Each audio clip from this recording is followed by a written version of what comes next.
Assalamu alaikum student, this is Dr. Syed Shahzad, histopathology and lecture 11, and today our topic is the factor affecting wound healing and complication of wound healing. So आज का जो हमारा topic है, जैसे कि बाकी lectures जो हमने पीछे जो लेक्चर हमने लिया था उसमें हमने डिस्कस किया था उसके बारे में, वुंड के हीलिंग के बारे में। आज का जो क्वेश्चन आता है कि कौन से फैक्टर ऐसे इन्वॉल्व होते हैं जो कि वुंड के हीलिंग के प्रोसेस को क्या करते हैं, उसको इन्वॉल्व करते हैं, उसमें कोई मसले क्रिएट करते हैं। तो इसमें क्या और करने हैं, आज हमने जिस चीज़ पे हमने बात करनी है वो हमने बात करनी है कौन से फैक्टर्स इन्वॉल्व होते हैं वुंड हीलिंग में, उसको अफेक्ट कौन से फैक्टर्स करते हैं, और नंबर सेकंड कॉम्प्लिकेशंस क्या होते हैं वुंड हीलिंग के। तो ये एक इम्पॉर्टेंट क्वेश्चन है कि कौन से ऐसे वो होते हैं, कॉम्प्लिकेशंस होते हैं जो कि वुंड हीलिंग के प्रोसेस को क्या करते हैं, उसके साथ कॉम्प्लिकेशन आ सकते हैं। तो उसके बारे में आज हमने क्या करना है, डिस्कस करना है। सो अपने टॉपिक पे जाते हैं। अपने टॉपिक पे जाने से पहले मैं आपको कुछ इसमें ये है कि बिस्मिल्लाहिर्रहमानिर्रहीम, हदीस रसूल मुबारक सल्लल्लाहु अलैहि वसल्लम, हज़रत मोहम्मद सल्लल्लाहु अलैहि वसल्लम ने फरमाया कि अल्लाह की कसम अगर तेरे ज़रिए एक आदमी को हिदायत मिल जाए तो वो तेरे लिए सुर्ख ऊँटों से बेहतर है। उस ज़माने में सनन अबू दाऊद में ये है, हदीस मुबारका है। उन दिनों जो सुर्ख ऊँट होते थे, जो ब्राउन कलर के ऊँट होते थे, वो बहुत महंगे होते थे। तो इसी वजह से उन्होंने मुशाबा दिया है उस सुर्ख ऊँट के साथ। अगर आपकी वजह से कोई एक बंदा अच्छे काम की तरफ आ जाए, अच्छे काम की पे लग जाए, अच्छे बुरे काम छोड़ के अच्छे काम की तरफ आए और उसको हिदायत मिल जाए, तो यकीन माने कि अल्लाह की कसम खा रहे हैं। कौन अल्लाह की कसम खा रहे हैं? हज़रत मोहम्मद सल्लल्लाहु अलैहि वसल्लम अल्लाह की कसम खा रहा है कि तेरे लिए, तेरे ज़रिए अगर एक बंदा, एक आदमी को हिदायत मिल जाए तो वो तेरे लिए सुर्ख ऊँटों से बेहतर है। तो इंशाल्लाह कोशिश करें कि आसपास वो लोग जो बुरे कामों में इन्वॉल्व होते हैं या इस तरह के कामों में इन्वॉल्व होते हैं, तो आप कोशिश करें उनको एक नसीहत, एक हिदायत की तरफ उनको ज़रूर लेके आएँ। चलिए अपने टॉपिक पे आते हैं। अपने टॉपिक में आज हमने जो बात करनी है कि कौन से फैक्टर्स रिवॉर्ड करते हैं, रिटार्ड करते हैं या कमज़ोर करवाते हैं इस प्रोसेस को, वुंड हीलिंग के प्रोसेस को। जो लोकल फैक्टर्स होते हैं, स्पेशली जो हमारे पास आते हैं, पुअर ब्लड सप्लाई, वहाँ पे पुअर ब्लड सप्लाई है या आर्टेरियोस्क्लेरोसिस हो रहा है वहाँ पे, या वीनस एबनॉर्मलिटीज आ रही है, स्पेशली जो वेरिकोज वेन्स होते हैं। अब क्वेश्चन आता है आर्टेरियोस्क्लेरोसिस। आर्टेरियोस्क्लेरोसिस में क्या होता है, जो आर्टरीज आपकी होती है वो कंस्ट्रक्ट होना स्टार्ट हो जाती है, किस्म की डिजीज है। वीनस एबनॉर्मलिटीज में स्पेशली जो वेरिकोज वेन होते हैं उसमें क्या होता है, जो वीन्स होते हैं वो वेरिकोज हो जाते हैं, मतलब वो बहुत ही कंस्ट्रक्ट हो जाते हैं, वो उसकी जो अपनी एनाटमी होती है वो डिस्टर्ब हो जाती है। तो इस वजह से क्या होगा, इस वजह से ये होगा कि वहाँ पे पुअर ब्लड सप्लाई होगा। ठीक है। नंबर सेकंड जो आते हैं डीनर्वेशन। डीनर्वेशन, अगर वहाँ पे जो नर्व है उसमें कोई प्रॉब्लम है, उसकी जो डीनर्वेशन हुई है तो उसका भी मसला हो सकता है। Number second local infection. अगर कोई लोकल इन्फेक्शन है तो वो भी वुंड की हीलिंग के प्रोसेस को क्या कर सकता है, रिटार्ड कर सकता है, कमज़ोर कर सकता है, इफेक्ट कर सकता है, उसको ख़त्म कर सकता है, रुकवा सकता है। फॉरेन बॉडीज, फॉरेन बॉडीज कौन से होती है जो कि इंटरफेयर करते हैं with the healing and cause infection. जो फॉरेन बॉडीज होते हैं, जो माइक्रो ऑर्गेनिजम्स होते हैं, वो भी इस प्रोसेस को क्या करते हैं, वो इंटरफेयर करते हैं और हीलिंग प्रोसेस को करते हैं, इंटरफेयर कर सकते हैं और इन्फेक्शन काज कर सकते हैं। नंबर 5 जो प्रेजेंस ऑफ हीमोटोमा। अगर वहाँ पे हीमोटोमा की प्रेजेंस है तो उस वजह से भी जो वुंड है वो भी रिटार्ड हो सकता है। नंबर 6 जो हमारे पास आता है वो है मैकेनिकल स्ट्रेस। अब क्वेश्चन आता है व्हाट इज मैकेनिकल स्ट्रेस। तो मैकेनिकल स्ट्रेस ऐसा स्ट्रेस होता है जो कि उस जगह पे पड़ रहा है, आपके कोई एक्शन से, आपके कोई फंक्शन से, आपके किसी मूवमेंट से वहाँ पे मैकेनिकल स्ट्रेस पड़ सकता है, तो उसको हम मैकेनिकल स्ट्रेस बोलते हैं। उस वजह से भी वुंड हीलिंग का जो प्रोसेस होता है वो भी रिटार्ड हो सकता है। Number 7 presence of necrotic tissues. अगर वहाँ पे निक्रोटिक टिश्यू है तो उसकी वजह से भी वुंड हीलिंग का प्रोसेस क्या होता है, वो भी रिटार्ड हो सकता है। अब जो क्वेश्चन है यहाँ पे, नंबर फर्स्ट जो हमारे पास क्वेश्चन आते हैं, डीनर्वेशन, पुअर ब्लड सप्लाई है तो उसके साथ एंजियोजेनेसिस में या वेस्कुलराइजेशन में ये ठीक हो जाते हैं। नंबर फर्स्ट अगर आपने एक वुंड देखा तो आपने देखा भी होगा कि उसको क्या करते हैं, अगर वहां पे हम उसको नॉर्मल सलाइन से या स्पिरिट से या इस तरह आयोडीन से उसको हम क्या करते हैं, उसको हम सबसे पहले साफ करते हैं। फिर हम क्या करते हैं, अगर वहां पे फॉरेन बॉडीज हो तो उसको भी हम वहां से उसको साफ करते हैं नॉर्मल सलाइन वगैरह से, ताकि वहां पे इन्फेक्शन ना हो।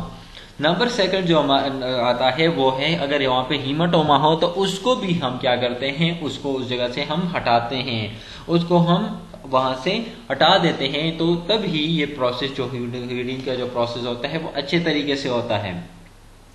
अगर वहां पे मैकेनिकल स्ट्रेस पड़ता है तो हम इमोबिलाइज करते हैं उस पार्ट को जहां पे वुंड हुआ है, जहां पे कोई ट्रॉमा हुआ है, तो उसको हम क्या करते हैं, इसको इमोबिलाइज कर देते हैं। नंबर लास्ट जो हमारे पास आता है वो है प्रेजेंस ऑफ नेक्रोटिक टिश्यू।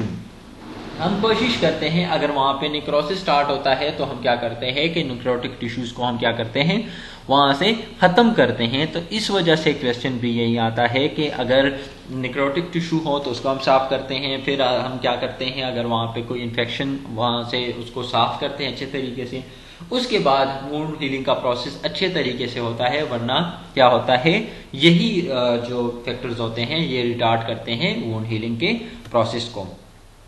अब कुछ सिस्टमेटिक फैक्टर्स भी होते हैं जो वुंड हीलिंग के प्रोसेस को डिले करते हैं। नंबर फर्स्ट जो हमारे पास आते हैं वो एनीमिया भी हो सकते हैं। एनीमिया मतलब आप सबको पता है कि ब्लड की डिफिशिएंसी होती है, तो उस वजह से भी। अब ब्लड की डिफिशिएंसी होती है तो उस वजह से क्यों, तो ब्लड की अगर डिफिशिएंसी हो रही है तो ब्लड की डिफिशिएंसी, ब्लड में क्या होता है, न्यूट्रिएंट्स लेके जाते हैं, ऑक्सीजन लेके जाते हैं, जो कि वुंड हीलिंग के प्रोसेस के लिए इंपॉर्टेंट फैक्टर्स होते हैं। नंबर सेकंड, ड्रग्स, स्टेरॉइड्स या एंटी इन्फ्लेमेटरी ड्रग्स जिसको एंसर्स भी बोलते हैं या साइटोटॉक्सिक ड्रग्स होते हैं, वो भी इस किस्म के इसमें आते हैं। नंबर थर्ड जो हमारे पास आते हैं genetic disorders with the collagen defects, ठीक है, इस तरह आते हैं जिसको डिनलॉस सिंड्रोम्स बोलते हैं, ऑस्टियोजीनियस इम्परफेक्टा आते हैं या मार्फन सिंड्रोम्स आते हैं। ये जो तीनों सिंड्रोम्स होते हैं हमारे पास, डिनलॉस सिंड्रोम या ऑस्टियोजीनियस इम्परफेक्टा एंड मार्फन सिंड्रोम, ये एक किस्म के बाय बर्थ सिंड्रोम्स होते हैं जो कि जिसको हम क्या ये भी कह सकते हैं बाय बर्थ ही होते हैं ये सारे सिंड्रोम्स। अगर इस तरह के सिंड्रोम्स हैं तो ये इसमें क्या होता है कि इसमें जो कोलेजन्स होते हैं वो क्या होते हैं, वो इसमें डिफेक्ट्स होते हैं। लास्ट में जो हमारे पास आते हैं डायबिटीज। डायबिटीज में क्या होता है, डायबिटीज में ये होता है जो हमारा ब्लड होता है वो बहुत ही ज्यादा, उसमें ग्लूकोज का लेवल बहुत ज्यादा हाई हो जाता है। इस वजह से वो क्या होता है, वो बहुत ज़्यादा थिक हो जाता है। इस वजह से जो न्यूट्रिएंट्स होते हैं वो टाइम पे वहाँ पे नहीं पहुँच पाते। इस वजह से मैलिग्नेंसी भी एक इम्पॉर्टेंट फैक्टर है सिस्टमेटिक फैक्टर्स में, जो कि वुंड हीलिंग के प्रोसेस को क्या कर सकता है, डिले कर सकता है। अब आते हैं हमारे पास न्यूट्रिशनल डिफिशिएंसीज। अगर प्रोटीन डिफिशिएंसी है, विटामिन सी डिफिशिएंसी है या जिंक की डिफिशिएंसी है तो वो भी वुंड हीलिंग के प्रोसेस को डिले कर सकती है। अच्छा, अब आता है हमारे पास सिस्टमैटिक इन्फेक्शन। अगर सिस्टमैटिक कोई इन्फेक्शन है तो ये भी काज कर सकता है वुंड की हीलिंग के प्रोसेस को क्या कर सकता है, डिले कर सकता है, रिटार्ड कर सकता है। अगर वहाँ पे ट्रॉमा हो, हाइपोवोल्यूमिया हो या वहाँ पे हाइपोक्सिया हो या यूरीमिया हो या हेमाटोलॉजिकल एब्नॉर्मलिटीज हो जिसमें डिफेक्ट्स ऑफ न्यूट्रोफिल फंक्शंस, अगर न्यूट्रोफिल अपने फंक्शंस नहीं कर रहे हैं तो ये भी एक किस्म के वुंड हीलिंग के प्रोसेस को क्या कर सकते हैं, ये प्रोसेस को डिले कर सकते हैं, जो और इफेक्ट भी साथ हो सकते हैं। बाकी कुछ फैक्टर्स होते हैं जो कि एज होता है, एज स्पेशली जो ओल्डर एज होता है उसमें ये चीज़ें से नहीं हो सकती, क्योंकि उसमें आप सबको पता है जो सिस्टम होता है बहुत ही ज़्यादा वीक होना स्टार्ट हो जाते हैं। साइज भी मैटर करता है, उसकी लोकेशन भी मैटर करती है। साइज भी इस वजह से मैटर करती है कि बहुत ज़्यादा सिवियर या फिर ये भी है कि बहुत ज़्यादा बड़े एरिया में वुंड हुआ है तो वो भी मैटर करता है। लोकेशन भी मैटर करता है, किस लोकेशन पे है, किस जगह पे है, आया वहाँ पे जो लोकेशन जहाँ पे ये वुंड हुआ है आया वो मोबिलाइज तो नहीं है, वो मूवमेंट करता है, तो उसकी वजह से भी ये चीज़ें इन्फ्लुएंस करती हैं। नंबर लास्ट जो हमारे पास आते हैं मैकेनिकल फैक्टर, जैसे मैंने आप सबको बताया अगर वहाँ पे ऐसे एरिया पे है, ऐसे जगह पे है तो वहाँ पे या ऐसे ऑर्गन या ऐसे पार्ट पे है तो वो भी मैटर करते हैं कि वहाँ पे अगर वो मूवमेंट करता है, कोई एक्शन परफॉर्म करता है, तो ये चीज़ें भी मैकेनिकल फैक्टर्स में आते हैं, तो वो भी मैटर करते हैं वुंड हीलिंग के प्रोसेस को। अब इसके कॉम्प्लिकेशंस आते हैं। कॉम्प्लिकेशंस में हमारे पास इन्फेक्शन आते हैं, डिसीनेसाइंस आते हैं, इंसिजनल हर्निया आते हैं हमारे पास, हाइपरट्रॉफिक स्कारिंग आते हैं, किलाइट स्कारिंग आती है, एंड लास्टली जो हमारे पास आते हैं कंट्रैक्चर। तो वन बाय वन हम इसको अब डिस्कस करते हैं। Number first, infection. Classification of wound according to risk of sepsis. Sepsis का मतलब ये है जो बैक्टीरिया होते हैं आपके ब्लड में शामिल हो जाए। इसको प्रिवेंट किस तरीके से करेंगे वुंड के इन्फेक्शन को? एनवायरनमेंट मैटर करता है, थिएटर पर्सनल वो भी मैटर करता है, पेशेंट की प्रिपरेशन चाहिए होती है, ऑपरेशन टेक्निक होने चाहिए, एंड प्रोफिलैक्टिक एंटीबायोटिक्स भी होने चाहिए जिससे हम इन्फेक्शन से बच सकते हैं। इस तरह के होते हैं जैसे कि इस फिगर में आपको नज़र भी आ रहा है। एटियोलॉजी क्या होती है? अक्सर जो सूचर्स हमने लगाए होते हैं उसकी ब्रेकडाउन हो जाए तो उस वजह से भी हो सकते हैं। डिसीसेंस होते हैं total breakdown of all layers of surgical repair of wound. जब हम सर्जिकल रिपेयर करते हैं, ठीक है, जो पिछले लेक्चर्स में हमने पढ़ा, उसको डिसेंस बोलते हैं, जिसमें क्या होता है, एटियोलॉजीज की क्या होती है, जो सूचर होता है उसकी ब्रेकेज होते आ जाती है, या जो नॉट होता है नॉट होता है उसकी क्या होती है, स्लेपेज हो जाती है। नंबर थर्ड जो होते हैं कटिंग आउट ऑफ सूचर्स, जो सूचर्स होते हैं वो कटअप हो जाते हैं, या excess tension of the suture line, या बहुत ज़्यादा एक्सेस बोझ पड़ रहा है, उस पर ज़्यादा क्या टेंशन पड़ रही है, तो उस वजह से भी ये एटियोलॉजी हो सकती है इसकी। Incisional hernia. इंसिजनल हर्निया क्यों होती है? इंसिजनल हर्निया पहले होता क्या है, breakdown of the deeper layer of the wound in which the skin layer remains intact with the protrusions of the underlying structure through of the deeper defect. इस तरीके से होते हैं जो कि आपको इस फिगर में नजर आ रहा है। ये सेम सा फिगर है, इसमें अगर आप देख लीजिए सारा, ये आपको इस तरह नजर आएगा, लेकिन जब आप पेशेंट को देखेंगे तो पेशेंट इस तरीके से होगा। ठीक है, होता क्यों है? इस वजह से होता है जो स्किन के लेयर जो होते हैं, जो इंटैक्ट होते हैं वुंड के साथ, वो क्या हो जाते हैं, वो उसके रप्चर हो जाता है। इस वजह से जो अंदर के पार्ट्स होते हैं वो बाहर की तरफ आ जाते हैं। अच्छा, अब हाइपरट्रॉफिक स्कारिंग क्या होती है, क्लिनिकल फीचर्स क्या होते हैं? सबसे पहले, it is non progressive after 6 month. ये प्रोग्रेसिव नहीं होता 6 मंथ तक। Do not extended beyond the edges of the wound.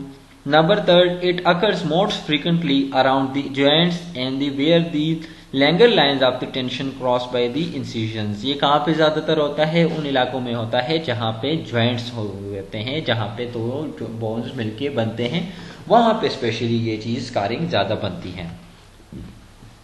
अब कीलाइट स्कारिंग क्या होती है? जैसे इस फिगर में भी नजर आ रहा है, इसको कीलाइट स्कारिंग बोलते हैं। ये एक्सेस स्कार टिश्यूज होता है, extend out beyond the wound edges. Number third, continue the enlarge after 6 months and prevalence is the higher in the patient dark skin, young patients and burn wounds, इसमें specially ये चीज ज्यादा होती है। Contractures. Wound contractures can occurs with the any wounds, more commonly with the delayed wound heals, and the contracture of scars around the joints can result in the marked limitation of the movement, which can seen in this figure, and it is therefore essential to avoid vertical incision across the joint if possible.